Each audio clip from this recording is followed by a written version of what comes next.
शंकर ने इसी रुद्रप्रयाग में रुद्र रूप धारण किया था और इसीलिए इस जगह का नाम रुद्रप्रयाग है।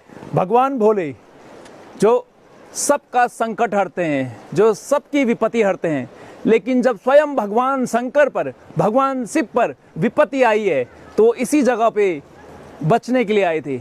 नमस्कार, मेरा नाम है शैलेंद्र शकलानी और आज मैं पहुंचा हूं रुद्रप्रयाग के कोटेश्वर में।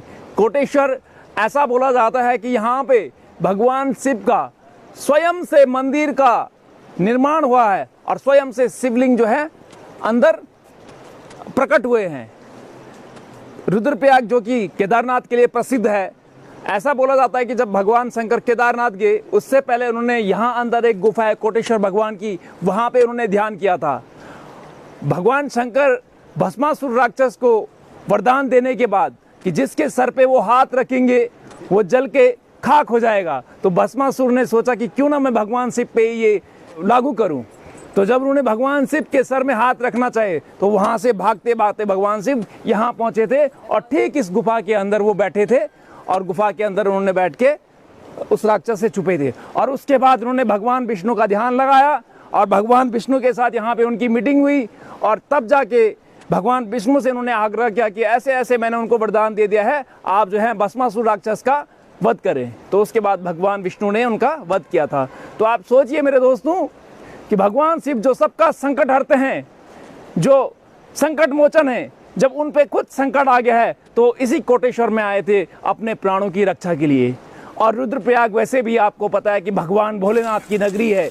यहाँ पे केदारनाथ है, यहाँ पे गुप्त काशी है, यहाँ पे ओमकारेश्वर का मंदिर है, यहाँ पे तुंगनाथ है, यहाँ पे कितने जो हैं पंच केदार में से हैं और कितने यहाँ पे अलग अलग जगहों पे भगवान शिव के मंदिर है। ठीक रुद्रप्रयाग में ही अलकनंदा और मां मंदाकिनी का संगम होता है जिसको हम रुद्रप्रयाग कहते हैं। और ऐसा बोला जाता है कि भगवान शंकर ने इसी रुद्रप्रयाग में रुद्र रूप धारण किया था और इसीलिए इस जगह का नाम रुद्रप्रयाग है।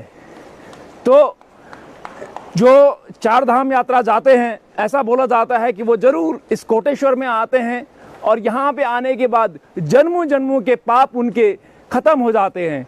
केदारनाथ जाने वाले यात्री माँ अलकनंदा नदी के किनारे बसे इस कोटेश्वर के मंदिर में आते हैं, जो कि स्वयं से निर्मित मंदिर है गुफा के अंदर, उसके दर्शन करते हैं और ऐसे बोला जाता है कि उनको मोक्ष की भी प्राप्ति होती है।